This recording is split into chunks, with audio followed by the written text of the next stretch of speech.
मैं जानती हूँ ये तसल्ली नहीं है और ना ही उसका मुतबादिल।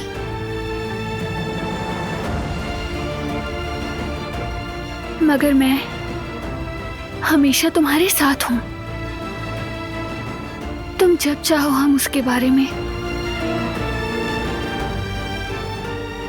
बात कर सकते हैं। जब भी हम उसे याद करेंगे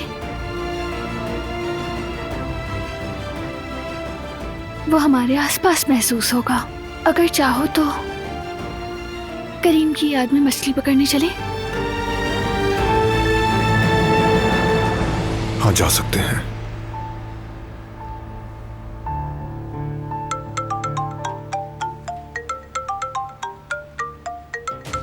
बाबा।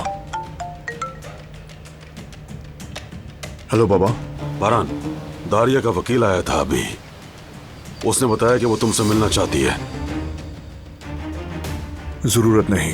शायद कोई अहम बात है बेटे, इसरार कर रही है। शायद कोई इतराफ करना चाहती है। मेरे ख्याल में तुम्हें जाना चाहिए। अगर सिक्योरिटी की फिक्र है तो हम सब यहाँ घर पे ही हैं, बेफिक्र रहो।